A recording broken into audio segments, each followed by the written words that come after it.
Hi, everybody. Today's topic is distraction.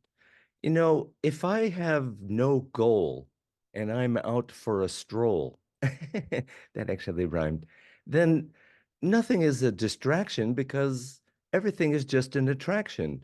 I can see some butterflies, I can see certain trees and animals and stuff, and it's all lovely. However, if I'm going somewhere to pick up something and it's a time limited thing, I can't stop and, look at all these other things because then those things become a distraction. Those very same things that I enjoy, that are beautiful, become a distraction. And so there are certain things that make us one-pointed. And one-pointed is like the opposite of being distracted. Here are some things that I've come up with. Desire totally makes me one-pointed. When I'm interested in something, want something, and I'm going for something, that makes me one-pointed. So I'm less likely to be distracted when I'm in that desire mode.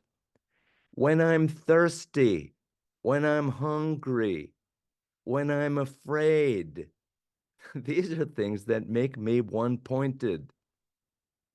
So unless I'm focused on getting out of pain, did I mention pain?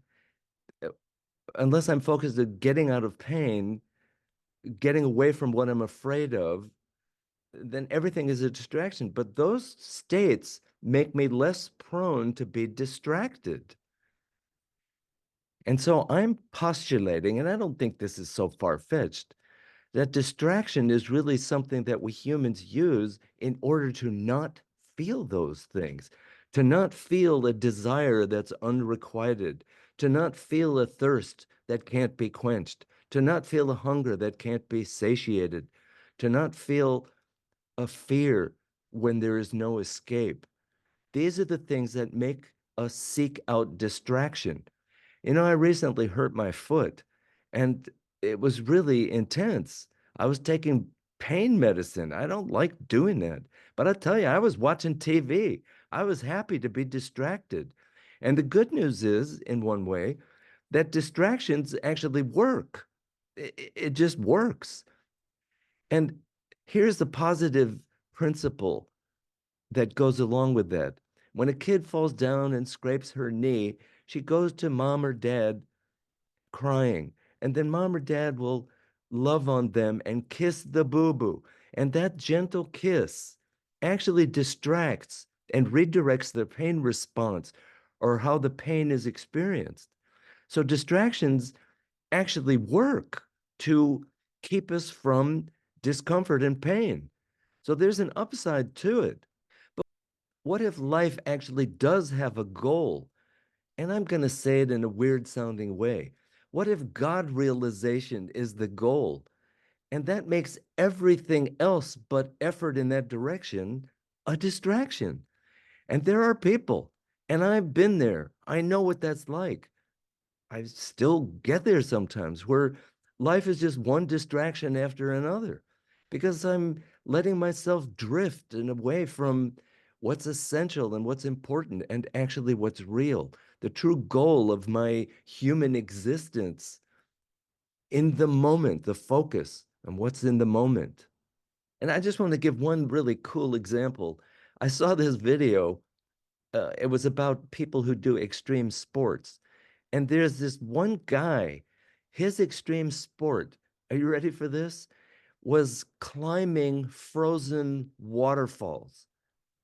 So he had his climbing equipment, but he was attaching his rope to ice. So nothing was guaranteed. It was a high level of fear involved. Somebody asked him, it was a reasonable question, it's like, why do you do this? And he said, fear keeps me one-pointed. Fear keeps me focused. I do this because in that moment, there is nothing else but my very next step and the reality of being alive. I thought, oh, Jesus, that's an extreme sport. That's an extreme way to be in the world and for any given amount of time. But there's something about that that rings true. Oh, I forgot to mention that this guy was actually blind. He was actually blind. And this is what he did. And he was so one-pointed to even watch him climb. They had some kind of a drone that was, filming him. It was just amazing. He was so present. Okay, so listen, I have tried to present the upside of distraction, but basically, distraction is a way to keep us from being one-pointed in terms of a goal. And so, remembering the goal, focusing on the goal. What am I here to accomplish? That's the thing that will keep us from living a distracted life. Okay, love you. Thank you for listening.